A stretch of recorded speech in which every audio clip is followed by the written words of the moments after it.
আচ্ছা, billion dollar startup বলতে ঠিক কি বোঝায়? কোন আইডিয়াগুলো ভবিষ্যতে সোনার সোহাগা হবে? এটা যেন এক গোল্ড রাশ। আর আজকের এই গোল্ড রাশে সবচেয়ে বড় গুপ্তধনটা কি জানেন? প্রিয় দর্শক, মানি মাস্টারপিসের আরেকটি পর্বে আপনাকে স্বাগতম। এই পর্বে আমরা ফোর্বসের নেক্সট বিলিয়ন ডলার স্টার্টআপসের তালিকা ঘেটে দেখব ভবিষ্যতের ইউনিকর্নদের, আর তাদের পেছনের মূল চালিকা শক্তিটাকে সহজ ভাষায় তুলে ধরব।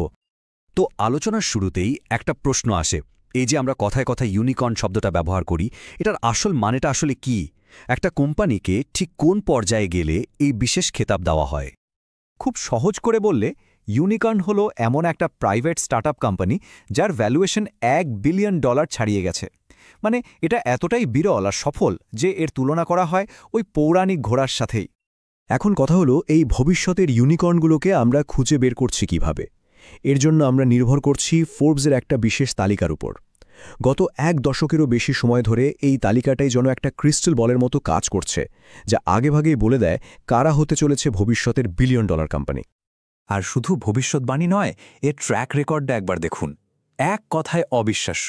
গত 11 বছরে এই তালিকা থেকে 250টা কোম্পানির মধ্যে 140টা, মানে অর্ধেকেরও বেশি, 56%ই কিন্তু ইউনিকর্ন হয়ে গেছে।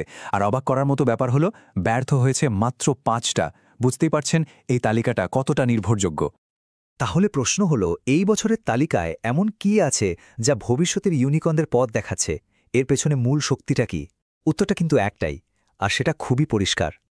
এবারে তালিকাটা যদি আমরা ভালো করে দেখি, তাহলে একটা জিনিস একদম দিনের আলোর মতো পরিষ্কার হয়ে যায়। ভবিষ্যতের সমস্ত বড় কোম্পানিগুলো গড়ে উঠছে শুধু একটা মাত্র প্রযুক্তির উপর ভর করে। 25টার মধ্যে 20টা। শুধু সংখ্যাটা একবার ভাবুন তো, এই আত্মকারী সংখ্যাটা ঠিক কিসের দিকে ইঙ্গিত করছে? হ্যাঁ, ঠিক ধরেছেন, কৃত্রিম বুদ্ধিমত্তা বা আর্টিফিশিয়াল ইন্টেলিজেন্স। 25টা সম্ভাব্য ইউনিকর্নের মধ্যে 20টা, মানে 80%ই হল এআই ভিত্তিক কোম্পানি।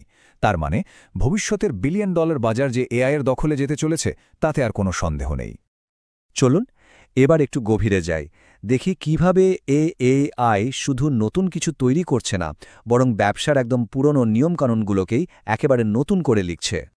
পার্থক্যটা দেখুন, বলতে গেলে আকাশ আর পাতাল। আগে যেখানে ঘন্টার পর ঘন্টা বসে ডেটা এন্ট্রি করতে হতো, বেসিস এআই এখন সেই কাজ করে দিচ্ছে মাত্র কয়েক মিনিটে। পাওয়ার পয়েন্ট বানাতে যেখানে দিন পার হয়ে যেত, গামা এআই সেখানে কয়েকটা লাইন থেকেই পুরো প্রেজেন্টেশন তৈরি করে দিচ্ছে। আর সবচেয়ে অবাক করার মতো বিষয় হলো রোগো এআই, যা 1 সপ্তাহের রিসার্চের কাজ করে ফেলছে মাত্র কয়েক সেকেন্ডে। এর প্রভাবটা একবার ভাবুন। জুনিয়র ব্যাংকারদের সপ্তাহের পর সপ্তাহ ধরে যেসব একঘেয়ে কাজ করতে হতো, রোগও তাদের সেখান থেকে মুক্তি দিচ্ছে। এর ফলে তারা এখন তাদের মূল্যবান সময়টা আরও গুরুত্বপূর্ণ কৌশলগত কাজে লাগাতে পারছে। আর বিনিয়োগকারীরাও যে এর ভবিষ্যৎ দেখতে পাচ্ছেন, তার সবচেয়ে বড় প্রমাণ হলো এই $75 মিলিয়ন ফান্ডিং। কিন্তু এআইয়ের ক্ষমতা কিন্তু শুধু ব্যবসার হিসাব নিকাশের মধ্যেই সীমাবদ্ধ নেই। এটা এখন স্বাস্থ্যসেবার মতো মানবিক চ্যালেঞ্জগুলো মোকাবেলার জন্য অবিশ্বাস্য সব সমাধান নিয়ে আসছে। আমাদের সবারই কমবেশি এই অভিজ্ঞতা আছে, তাই না? ডাক্তারের অ্যাপয়েন্টমেন্ট নেওয়ার জন্য ফোন করে ঘণ্টার পর ঘণ্টা অপেক্ষা করা। এই বিপুল পরিমাণ কল সামলানোটা হাসপাতাল বা ক্লিনিকগুলোর জন্য একটা বিরাট বড় চ্যালেঞ্জ। আর ঠিক এই সমস্যার সমাধান নিয়ে হাজির হয়েছে অ্যাসাট হেলথ। তাদের এআই চ্যাটবট নিজে থেকেই ডাক্তারের ক্যালেন্ডার চেক করে রোগীর জন্য সবচেয়ে সুবিধাজনক সময়টা খুঁজে বের করে দিচ্ছে। ভাবা যায়, লক্ষ লক্ষ মানুষের অপেক্ষার সময় কমিয়ে দিয়েছে এই প্রযুক্তি। কোলেটের সিইও সুরভি সার্নার এই কথাটা শুনুন। যেখানে মাসখানেক সময় লাগত, সেই কাজ এখন হচ্ছে মাত্র কয়েকদিনে। জীবনবিজ্ঞানের মতো একটা জটিল ফিল্ডে এআই উদ্ভাবনের গতিকে কতটা বাড়িয়ে দিচ্ছে, এটা তারই প্রমাণ। কিন্তু গল্পটা এখানেই শেষ হচ্ছে না। এআই এর প্রয়োগ এখন আমাদের কল্পনাকেও ছাড়িয়ে যাচ্ছে। এটা শুধু মানুষের কর্মদক্ষতা বা স্বাস্থ্য নিয়েই কাজ করছে না, এর থেকেও বড় কিছু নিয়ে ভাবছে। আর এইবার শুনুন লয়ালের কথা, যাদের লক্ষ্যটা রীতিমতো অবিশ্বাস্য। তারা এমন ওষুধ তৈরি করছে যা কুকুরের বার্ধক্যকে থামিয়ে দিতে পারে। হ্যাঁ, ঠিকই শুনেছেন, এমন একটা পিল যা আমাদের পোষা বন্ধুদের আয়ু বাড়িয়ে দেবে, আর সেটা হয়তো 2026 সালের মধ্যেই বাজারে চলে আসবে। এটা সত্যি এক যুগান্তকারী উদ্যোগ। তো এতগুলো উদাহরণ দেখার পর আসল প্রশ্নটা কি দাঁড়ালো?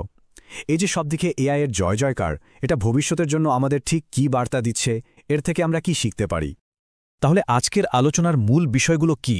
প্রথমত, এআই এখন বিলিয়ন ডলার স্টার্টআপ তৈরির প্রধান ইঞ্জিন হয়ে দাঁড়িয়েছে। দ্বিতীয়ত, এটা এখন আর কোনো নির্দিষ্ট শিল্পের সীমাবদ্ধ নেই, বরং ফিন্যান্স থেকে শুরু করে পোষা প্রাণীর যত্ন পর্যন্ত সবকিছুর ভিত্তি হয়ে উঠছে।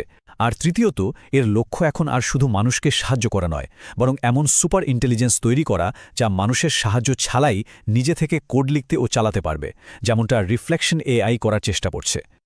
সব শেষে একটা বড় প্রশ্ন আমাদের সবার সামনে এসে দাঁড়ায়।